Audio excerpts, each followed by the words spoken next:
Good evening, everybody. My name is Kim Dorman. I'm the Community Engagement Coordinator for the Princeton Public Library, and I'm delighted that you are all here this evening. I just wanted to offer some housekeeping notes, even though most people are fairly familiar with Zoom at this stage. During this, we're running this program in the webinar format. And so if you have any, if you'd like to chat with us at any time, you can do so in the chat feature or ask questions at any point in the Q&A function. Margaret Jacobs and Jimmy Smith are going to be in conversation for the first portion of the program, and afterwards they'll be quite happy to take your questions. We've also, if you'd like to have the opportunity to read as well as listen, we have the live transcription enabled. So if you'd like to use that feature, you can just select it on under the more part of your options. As you know, this evening, Margaret Jacobs will be talking about her book, After 100 Winters, In Search of Reconciliation on America's Stolen Lands. We suggest that you purchase a copy of this book either directly from Princeton University Press or from our local bookstore, Labyrinth Books. I'll put links to both options in the chat after the introduction. I'm delighted to introduce both speakers this evening, Margaret D. Jacobs, author of After 100 Winters, and Assistant Professor Jimmy Sweet, who will join her in conversation. Jimmy Sweet, Lakota Dakota Assistant Professor at Rutgers University, specializes in Native American and Indigenous studies with a concentration on interactions between American Indians and Euro-Americans. His current book project, The Mixed Blood Moment, Race, Law, and Mixed Ancestry, Dakota Indians in the 19th Century Midwest, analyzes legal and racial complexities of American Indians of mixed Indian and European ancestry, with a focus on kinship, family history, land dispossession, and citizenship. Sweet is dedicated to Indigenous language, revitalization, and preservation. Margaret D. Jacobs is the Professor of History and Director of the Center for Great Plains Studies at the University of Nebraska-Lincoln. Her books include White Mother to a Dark Race, Settler Colonialism, Maternalism, and the Removal of Indigenous Children in the American West and Australia, 1880 to 1940. And to learn more about her projects, you can visit reconciliationrising.org. Please join me in welcoming Jimmy Sweet and Margaret Jacobs. Thank you. Hello, my relatives, and thank you for joining us this evening. And so we're here to talk about Professor Jacobs' book, and it's a beautiful book, and I have so many questions I want to talk about, but maybe we could just start by thinking about what is reconciliation? And I would ask, what are the components for reconciliation? Well, thanks, Jimmy. I'm delighted to be here, and I'm speaking from the homelands of the Ponca and Pawnee and Oto, Missouri, and Omaha people in Lincoln, that's otherwise known as Lincoln, Nebraska. Yeah, the term reconciliation, it's a big catch-all umbrella term, and there's a lot of different ways to think about it, or other alternative terms. But I use it in the book to think about a means to bring about justice and healing in our contemporary times for the historical abuses that have been suffered by Indigenous peoples in the past, from land dispossession to child removal to the issue near and dear to your heart around language, attempts to undermine Indigenous languages. So I see reconciliation as a big catch-all term that's meant to figure out a way to bring healing and justice to Indigenous peoples, and that settlers, that is non-Indigenous people, have to find a way to be accountable for these injustices. And so that's a key component of reconciliation. Yeah, that's great. Something in my work is I'm trying to deal with is because I write about people of mixed ancestry, and particularly I'm writing about people who are primarily of settler, white settler and Native ancestry, and how to reconcile those histories of when their heritage comes from one side where, their ancestors experienced really just these kind of horrific and traumatic histories. And then the other side of their family are very much the people that either inflicted that, that trauma, or were upholding institutions, inflicting that trauma and benefited from that trauma that was inflicted. And so, yeah, it's a really difficult kind of thing to think about, of reconciliation, and how can it affect people in so many different ways. I'm glad you brought that up about your own work, because I think that reconciliation is something that can be very personal and should be very personal, and that it's something that when I first started this project, I thought it was really going to be about big truth and reconciliation processes up at the top of society at national governments. But the more I worked on it, the more I found that there's a lot going on at the grassroots level. And I think that's really important work, because I think there's so many communities where you have descendants of settlers who perpetrated horrific acts or stood by as these were perpetrated. And then you have descendants of Native people who were exiled or removed, or, also experienced these horrible things. And this is it's an intimate history. And I think colonization was a very intimate process. So I think reconciliation needs to be an intimate and personal process as well. Mm-hmm. Another question I have is, so your book is coming out in a particular moment where American history is being, heavily politicized. Well, more than usual. I think it's always politicized, but and so we've been seeing some pretty intense backlash against histories that reveal like the true violence and inhumanity of the American past. And I think maybe there's a lot of directions we can go from there. But part of that, one of the questions I have and thinking in those terms is, how can we achieve meaningful reconciliation when there are so many people in the United States who are unwilling to even learn the basic truth part of the truth and reconciliation? Yeah, well, I think a piece of this work that I feel has been missing for a while is that we rarely hear about people who are confronting the truth, and people who are working together to try to overcome these really atrocious, difficult histories. And there are people doing that, and they're often they're happening in very unexpected places, very quietly. They don't get a lot of media attention.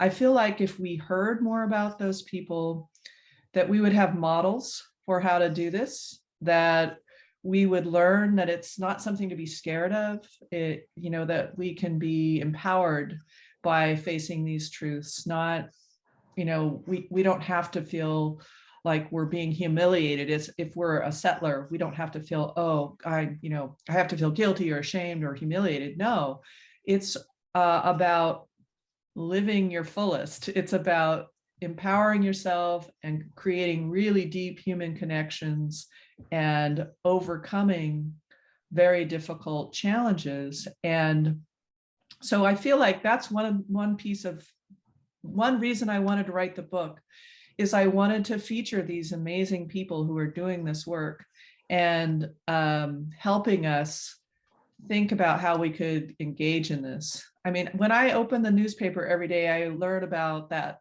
like the vitriol, I said open the newspaper. I should have said open my app on my phone, but we learn about the vitriol. We learn about like the anger, the people going to school boards and complaining about how American history is taught. And I just wish we gave more attention to these other people who are doing amazing things. And I think it would help reshape our discussion if we followed this group of people.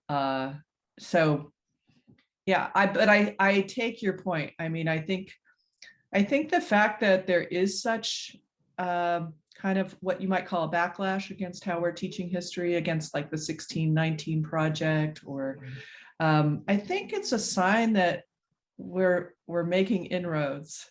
So it can be really frustrating to think, especially because we're both historians and we get frustrated that Americans don't want to know the real history. But I think the fact that there's this uprising is a sign that we've been making some inroads.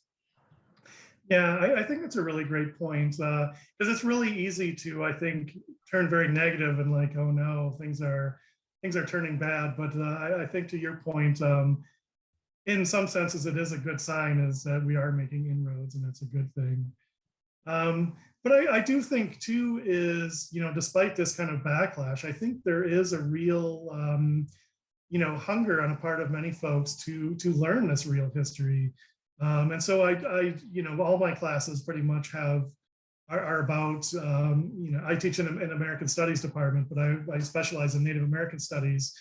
So all my classes are about, Native history, the Native present and things like that.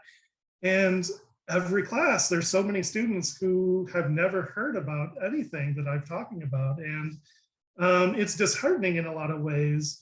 But I think it's also heartening to realize how hungry they are to learn that. And I think the problem is not so much that people want to remain ignorant, it's just that these histories have been buried and erased for so long that people don't even know they exist. And so once they get a whiff of, hey, wait a minute, there's this kind of history here, I need to know more about this. And so I think just keep plugging away at the work you're doing of publishing a work like this, and doing the work that we do is really important to kind of help push these things forward as well.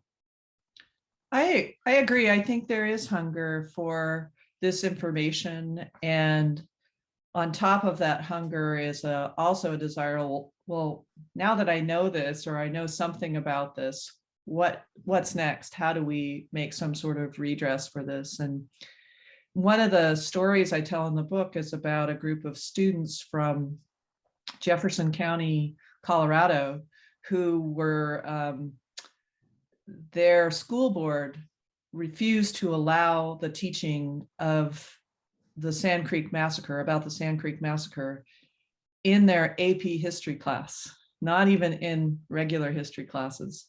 And the students and some of the faculty at the high schools got so angry that they staged a walkout. And if you look at some of the videos from those walkouts, the students are angry. They say, we feel cheated. We feel like we are not learning the real history of our nation and our state and the area where we grew up in. And, I had that experience too. I grew up in Colorado and I never learned about Sand Creek. It's shocking, and I was hoping, I grew up in the 70s. I was hoping, wow, by now I'm hoping that high school students are learning this, but there's still like this contest over whether this should be taught and how it should be taught. And, but I think what's different is that students now know that there is this other history, and they know it's not always being taught, and they're angry about it, and they have a hunger for this. They want to know it. Kind of related to this conversation. So as historians and professors and teachers of Native history, we have to kind of walk this fine line of acknowledging the horrific past and sometimes horrific present of settler colonialism, but doing so in such a way so that we don't just portray Native people as perpetual victims. And I think that you do that really well in this book, but I'm wondering, how did you achieve that? Like, was that a concern you were thinking about in the process of writing that book, of like walking that line?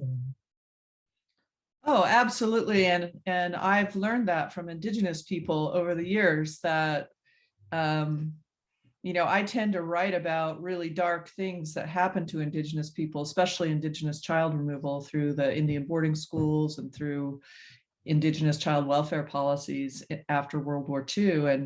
And, I've just learned over and over from Indigenous people that this is not the totality of our existence, is these dark histories. And we may have experienced this, but they don't define us. These difficult experiences don't define us. And, the more time I spend around in various Indigenous communities and people, the more I learn about these incredibly creative things that Indigenous nations and communities are doing to revive languages and revive ceremonies and religious practices, and very creative things nations are doing to regain land.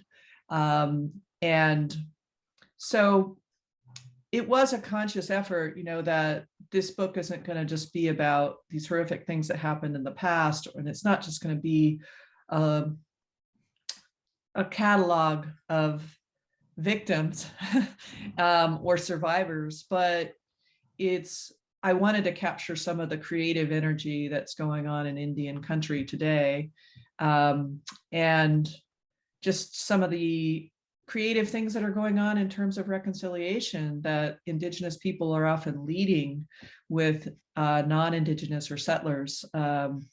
So yes, that was foremost in my mind.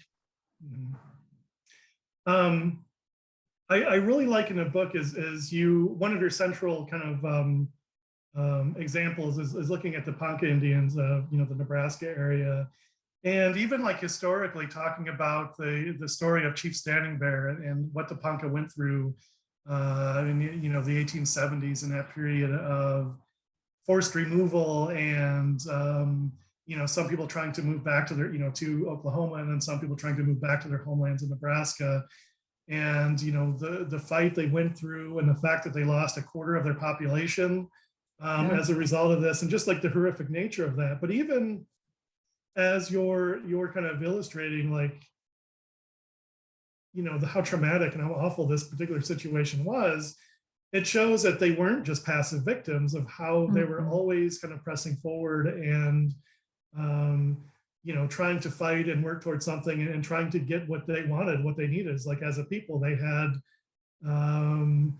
the agency to keep striving for something. And, they might experience setbacks, or, sometimes they might get a few steps forward too, but a really amazing experience. But then fast forward to the future as well, or well, to the present, I guess, in the book, of how their descendants today aren't just kind of moping over something in the past. It's really important to them, but as you say, it's not their identity, and they're looking for it, and they're working towards reconciliation, and they're working towards trying to heal from that particular trauma, but also move forward as a sovereign nation going forward, and what that looks like, and all those things. So yeah, I really found that kind of central example of the Ponca Indians in the book to be a really kind of fascinating example of thinking about, that fine line of history of, not just being victims, as being people who are working towards their future always.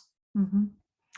Yeah, I opened the book with something that's virtually, happening right now with the Ponca regaining some land in central Nebraska. That white settler family returned to the Ponca. It was just 10 acres, but the Ponca have been coming to this farm since 2013 and planting their sacred and traditional corn.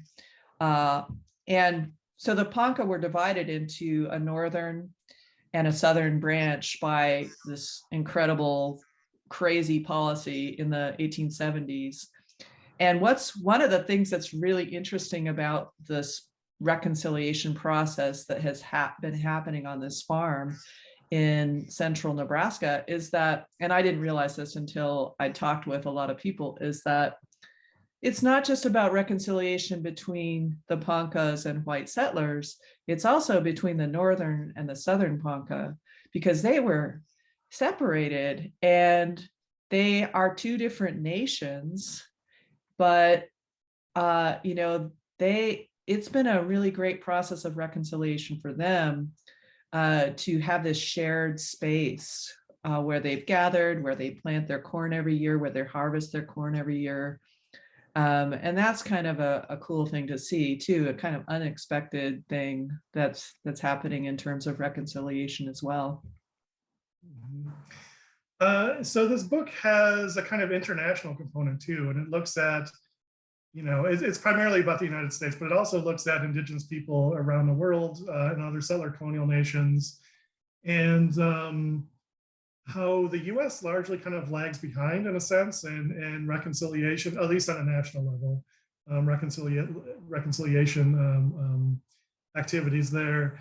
I wonder if you could say a little bit more about what's going on kind of internationally and what we could learn from that as potential models of what to do or what not to do. Mhm. Yeah, I mean, I think one of the things people in the audience may have experienced this a lot is that a lot of places now in the United States are doing land acknowledgments.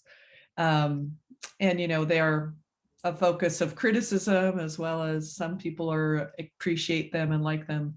But what's really interesting, they've been going on about 40 years in other settler colonial nations. Like I first experienced them, I think in the 1980s when I went to Australia for the first time. And it was like a revelation. Oh my gosh, and, then I would go every time I went to Australia or Canada, you hear that at every event. And so, that's just one of the things. But I think what really, compelled me to write this book initially was that after studying Indigenous child removal, I was so intrigued that the governments of Australia and New Zealand, not New Zealand, sorry, Australia and Canada, had taken steps to actually confront this history and then make some form of redress for it. So way back in the 1990s, Australia had a stolen generations inquiry into all the children who were taken from their Aboriginal families. And Canada, as many of you are probably well aware, had a Truth and Reconciliation Commission for its Indian residential schools between 2009 and 2015. And so as part of those processes, they were largely run and put in the hands of Indigenous peoples there, mainly Indigenous attorneys. And these attorneys did huge amounts of research into truth and reconciliation processes. And they really thought deeply about what would bring meaningful justice and healing to Native peoples in their countries. And so I was really intrigued to find out the ways they were using international law and some of the work that jurists have been doing it, for example, in the United Nations about like, how do you make amends for these historical atrocities? And so those countries have done a pretty good job in terms of making apologies. They've done national, well-publicized apologies that had big impact. They've done a really good job in terms of memorializing some of these historical abuses.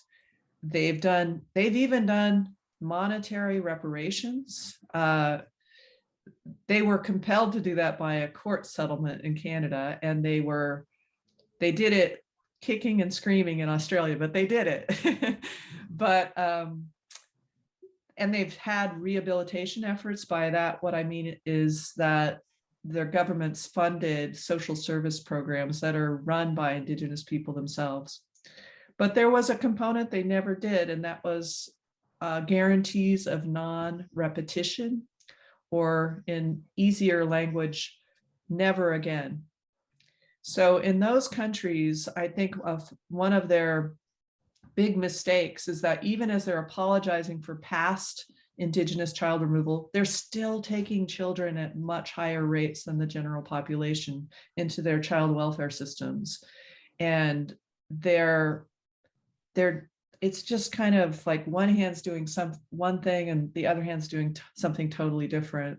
So that's really, I think, something we wouldn't want to follow at all. And another component I noticed is that these big national efforts were great at sort of starting conversations, but I feel like they didn't always engage settlers. in those conversations and in those practices. And I know in Canada, they're really, since the Truth and Reconciliation Commission, that's been a big focus of efforts, is to build that kind of settler engagement. So their calls to action in Canada, I think there's 94 of them. They're at all layers of society. And you do see people in Canada, some people are compelled to really like engage with that. But that's something I think we could learn from, is that that's a really hard piece. How do you get settlers to engage with this process, and how do you get settlers to become accountable and have a sense that they should be accountable? Yeah, I had some comments like, because you bring up like land acknowledgments, and one of the kind of issues I have is thinking about how these kinds of things can be weaponized against Indigenous people. So, and maybe not even necessarily purposefully, but I think like land acknowledgments, I think land acknowledgments are good things, but I think too often people will make a land acknowledgement and like wipe their hands, like, oh, I'm done. I said the thing, let's move on. And what people don't understand is something like a land acknowledgement is not an end point, that's a starting point. A land acknowledgement is really meaningless without some meaningful, way to address those kinds of issues. Or so often it's simply acknowledging that, well, Native people were here at some point in the past, and you don't even hear about them in the present. And, it's something, so there's a lot of issues I have there. But also in the sense of thinking about how this could be weaponized is, I think that maybe some kind of, we get somewhere we have a big national apology, although I was kind of surprised to learn that Obama did sign an apology resolution in 2010. And I probably heard about it in that moment, but I've completely forgot about it because it wasn't publicized and it just didn't seem to be very meaningful. But I'm afraid there's, like, let's say the federal government does do some big kind of apology thing. I think at that point, it's like, oh, we're done. We whipped our hands. We said sorry, without the kind of meaningful things that you're talking about in the book that need to come as part of that. And that's what I mean by that is my fear, really, is a process would be kind of weaponized to stop at the lowest, the lowest possible point without really doing much, and then say, well, what are you complaining about? We apologize, we did this. And so I would see that as then a kind of barrier to actually achieving something more. And then when Native people then kind of are saying, hey, wait a minute, we need, more as part of this reconciliation, it can be, we can shut down that conversation. Yeah. I guess that's my kind of biggest fear of this as well, is it's going to stop at less than meaningful things happening and then used to kind of shut down anything else. Yeah, and that's been a very strong critique of these processes in Australia and Canada by Indigenous people, is that they feel like for some government leaders, especially, there's a lot of criticism of Justin Trudeau in Canada, that he just sort of checks a box, or he says all the right things, but he doesn't follow through. And I think another really crucial aspect of reconciliation that I learned about from studying these international cases, and also studying something that happened in the 19th century, is that if these efforts don't address what I call the foundational crime that Indigenous people suffered, and that's land dispossession, if they only deal with more, I don't want to say superficial, but if they only deal with abuses that grew out of land dispossession and don't ever address that fundamental crime, then they are doomed to fail. And, so for example, in Australia, that's a huge critique of their reconciliation process. They actually had a decade for reconciliation, the 1990s, and very little came of it. And part of it is because they didn't respond to what most Native people or Aboriginal people in Australia wanted, which was they want a treaty with the government, or they want several treaties with the government that lay out exactly what their rights are. And they want land back And so same in Canada, land rights, that's so important. That's the fundamental crime. And that's one of the fundamental aspects of Native culture. I don't have to tell you that, but, just this it's such a strong connection between a people and their land. And to sever that connection is such an abuse. And I know so many Native people who see their returning to their lands as a way to heal, that they talk about land-based healing, land-based justice. And so just getting part of one's homelands back is such an important endeavor. So I think that if our reconciliation efforts in the US or any settler colonial nation don't deal with land, they will not be satisfying to Native people. And to me, that's what the goal of reconciliation should be. It should be, let's bring some justice, let's bring some healing, let's bring some satisfaction to Native people who have suffered all these injustices. So that was another big lesson I learned along the way. And that really segues nicely into what I wanted to talk about. It's kind of like our last kind of question before we open it up to the audience. You come to the conclusion in the book that, returning land back to Indigenous people may be the most meaningful path to reconciliation. So why land back for, say, for settlers or people who don't understand, or who don't think in those terms, like why land back? Why is that like the best route to reconciliation? But also, what does land back mean? Mm-hmm. Well, I think that means so many different things. I mean, there's the hashtag land back movement, and that's, totally Indigenous led. It's an Indigenous activist organization that runs that. And I think that means something, different than perhaps the efforts I chart in the book, which are more about like small returns of land by either individual settlers or environmental organizations, municipalities, environmental organizations, even corporations.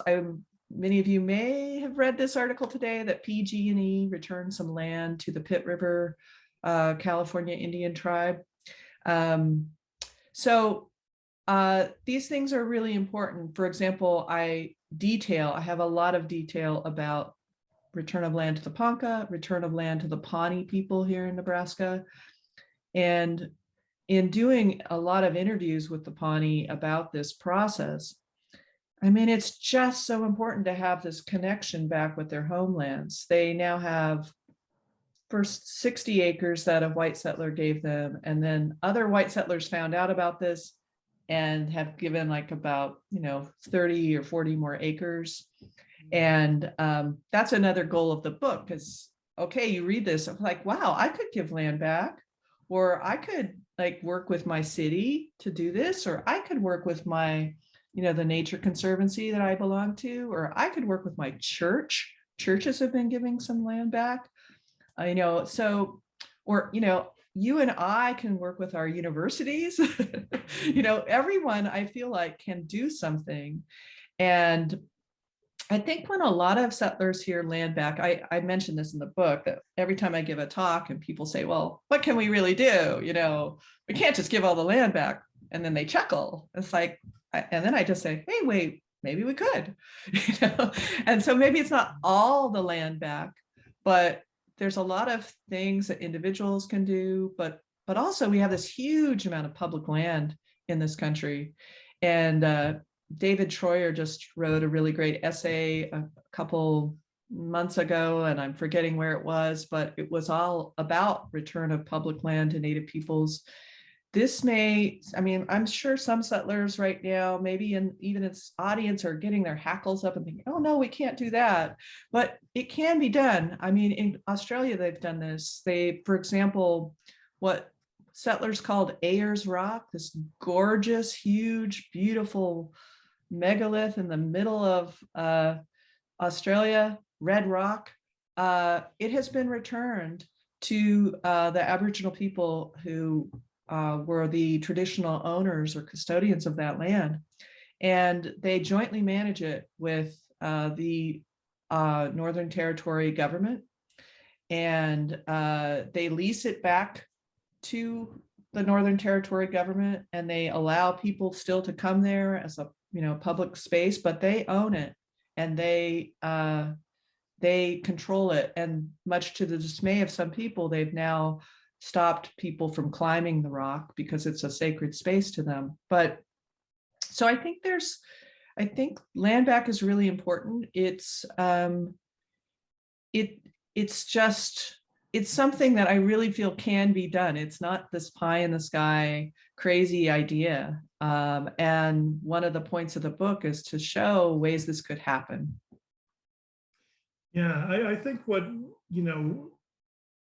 all Americans need to understand is Native people are members of sovereign nations, that they're still here, and these sovereign nations long predate the United States, and they're not going to go away. It doesn't matter how long you ignore them, they're not going to go away, and they're going to keep fighting. And, land back, as you say, I think is something that's really doable. And, it could take many different forms, but it's certainly a way to go, and something that needs to happen. And, or at least we need to start conversations about this. Mhm. Yeah, I guess if we could if we have some questions from the audience. Yeah, I'm happy to answer them. I'm so glad. Thank you both so much for such a wonderful, important conversation. Just today, I was at the New Jersey Commission of American Indian Affairs, and this was a topic of conversation. So if anyone wants to learn more about what's happening in New Jersey, Cool. please join their next meeting on January 5th at 10 a.m. So we do have some questions from the audience.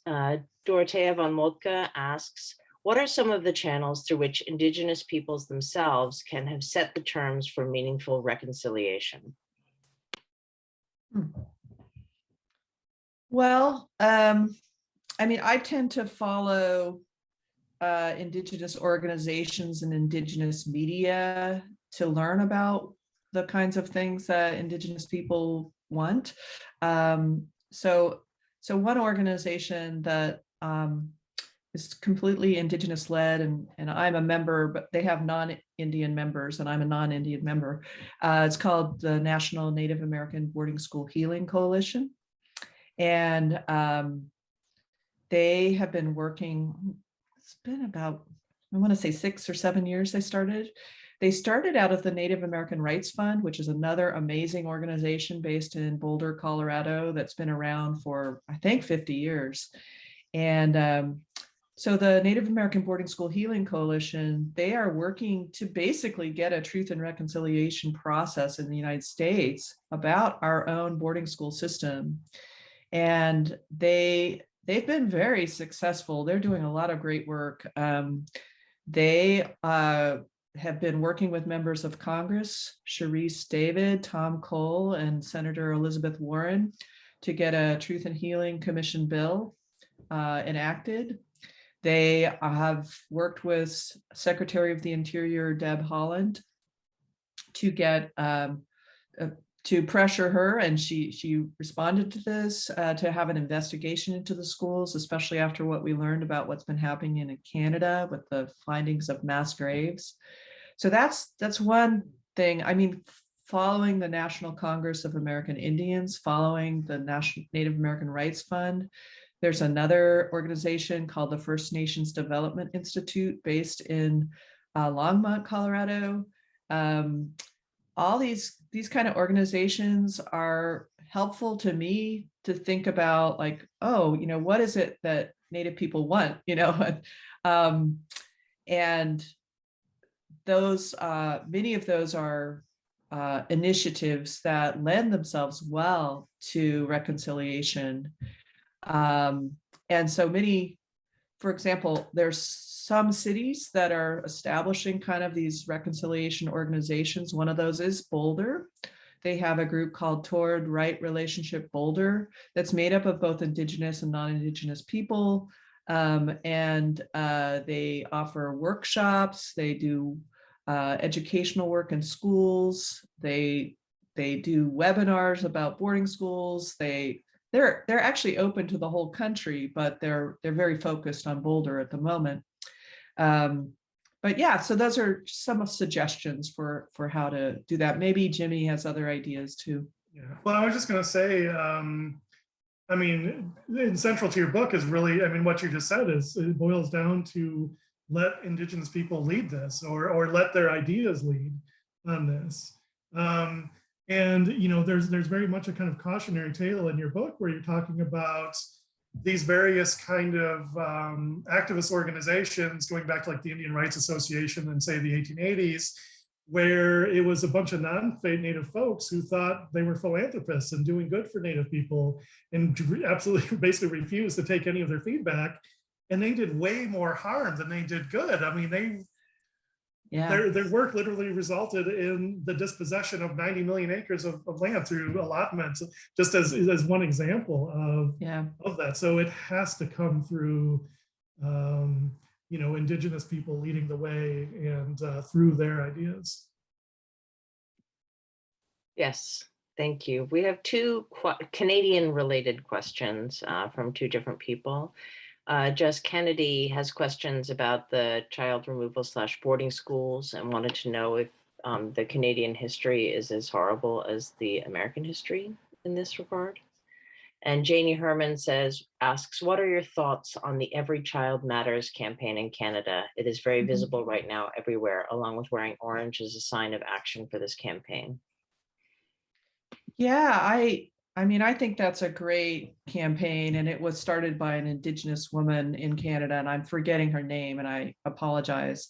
But I think it's a great way to bring awareness, and it's also, you know, it's a great way to engage settlers. I agree with Jimmy that, you know, we can't stop with wearing a t-shirt, but it's a start, you know, like I'm going to wear this t-shirt, I'm going to show solidarity, I'm going to show that I'm aware of this. And so I think that's a really important thing. Now I've forgotten the first question. I realized when I did that it was not a good way to do it. I'm sorry.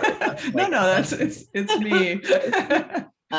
So Jess Kennedy asks about the history of child boarding schools in Canada versus America, or if there is differences or similarities.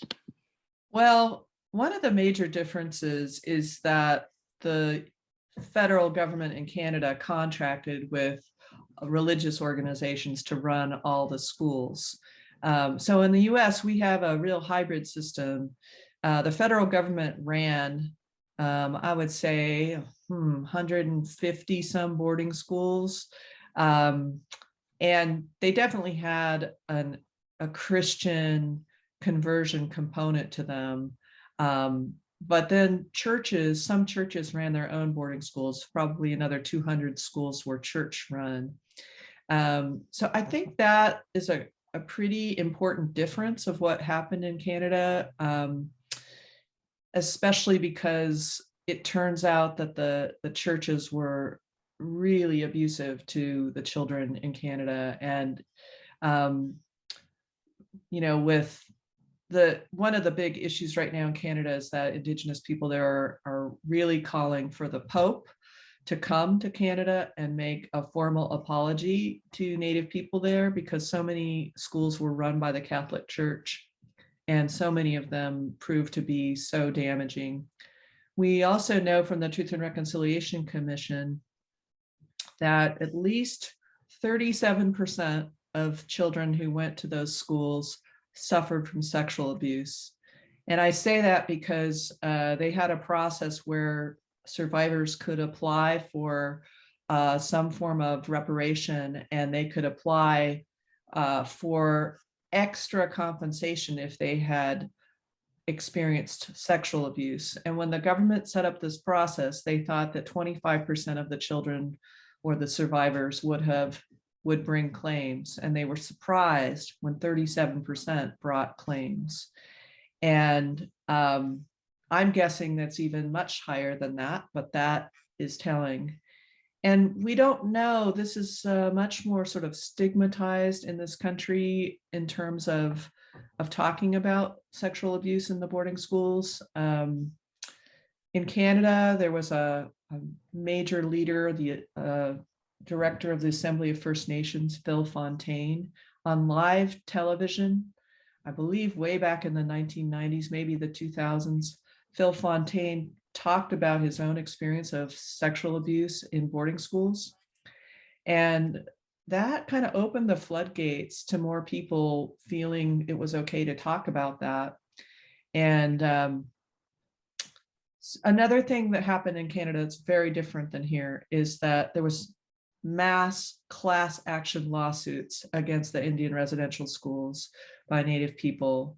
And that has proven to be a dead end here in the United States, primarily due to statutes of limitations. And so those court cases were what actually led to something called the Indian Residential School Settlement Agreement. And that settlement agreement called for Truth and Reconciliation Commission in Canada. So basically the government there was forced into having a Truth and Reconciliation Commission. And we don't quite have that mechanism in this country to do it. I think we need to put more political pressure on our government to do it here. But I would say that the residential schools in Canada were as abusive and awful as they were in the United States. And in fact, an emissary from Canada came to the United States in 1879 to learn about the new boarding schools that were being set up here and the new boarding school system. So there's always been a lot of cross-pollination between Canada and the US around their Indian policies. I saw that as another project aside from this book is you're working with a group to record the history of the Geno Indian boarding school in Nebraska, right? And for me, that was really kind of like a personally important. My great grandmother and all her siblings went to boarding school there. Wow. Yeah, it'd just be interesting to say, like, what is that project and what's going on there? Well, we started a digital project a few years ago to try to make the records of Genoa Indian School accessible to families like your own, and descendants like your own, because unless you're a professional historian, the archives can be kind of intimidating. And especially in the case of Genoa, the records aren't all in one place. They're scattered all over the place and they're really hard to find. And we know that families want to find records of their parents and grandparents and aunts and uncles and relatives who went to the school and what happened to them. So we see our project as kind of a digital repatriation of records. And we work really closely with the Genoa Foundation, which is based in Genoa, Nebraska, where the school was located. And they for 30 years have been working on this, and they have turned one of the old buildings into a museum, and they have a reunion there every year for survivors and their families to come to Genoa. And so that's another sort of, I see it as a reconciliation project as well. I mean, I think getting historical records back into the hands of Indigenous people is a really important act of reconciliation. Thank you. Ms. Jacobs, could you speak about how you navigate writing about Indigenous or American Indian histories as someone who doesn't share that cultural heritage? Yeah, that's a great question. I'm not sure I navigated well, but it's, I started way back in the 1990s, and when I was being trained as a historian, there was just beginning a kind of talk that if you were non-Indigenous, you need to really reflect a lot about, what you're doing, but at that time, there was still a kind of, I think it was pretty common for non-Indigenous people to be trained to do this history. And they thought somehow they could do it without ever talking to Indigenous people, living Indigenous people. And so my ideas about this have changed radically over time. I mean, I never thought it was okay to like ignore living Indigenous people when you're writing about them. Like there's a phrase, nothing about us without us. And I think that's a really great, really pithy little way to talk about it, because I I mean, how weird it would be to have a group of people that you belong to have people writing about you and you never are consulted about it at all. So I guess one of the ways I navigate it is that I continually seek out Indigenous people to talk to and work with and partner with and collaborate with. So it's not just me writing about them, or I try really hard to get away from this extractive model of academic work as well, where I might go talk to an Indigenous person, but I just extract their knowledge and put it in my book. I don't want to do that either. I think that's another colonial practice. So as much as possible, I try to work in partnership. Another thing that's really been important to me is that there's so much history to be done that's about interrogating white settlerhood. And I would say a lot of my work has tended toward that, especially my second and third book were both about, in some ways, white women and their role in policies of Indigenous child removal. And so there's an element of looking at, I think that's a really important thing that non-Indigenous historians who want to work in this field can do, is look at the nature of white settlerhood and white settler interactions with Indigenous people. So I've made a lot of mistakes along the way. I know I will continue to make mistakes. And I think that's another way I navigate it, is that not to intentionally make mistakes, but is to just say, this is unavoidable. I'm a settler. I'm as much part of this history as the people I write about. It's unavoidable that I'm going to make mistakes, and I need to just own those mistakes and learn from them and apologize and do my best on that. Thank you. I really appreciate your response. Jimmy, I don't know if there's anything you wanted to say just as a balance or from your own thoughts. I mean, other than to say, it's about the quality of the work. That's as Indigenous peoples, there is this long, difficult history of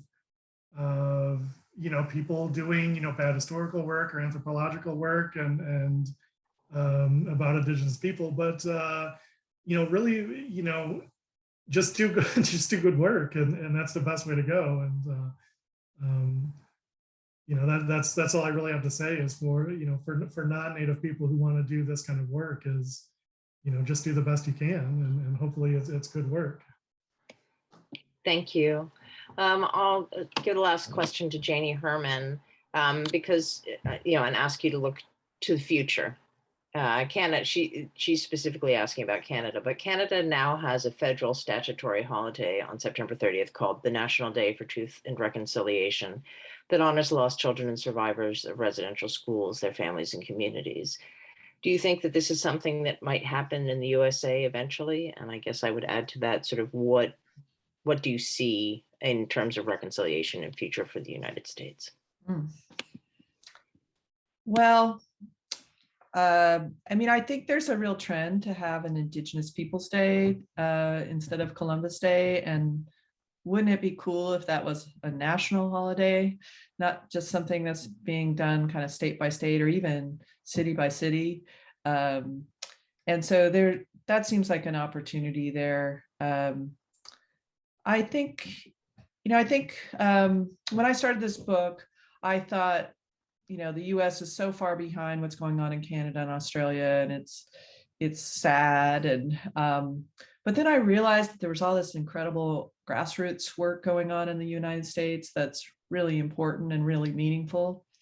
So it occurs to me that we need this kind of work going on at all levels. And I think that grassroots work can build and lead to a lot of statewide work.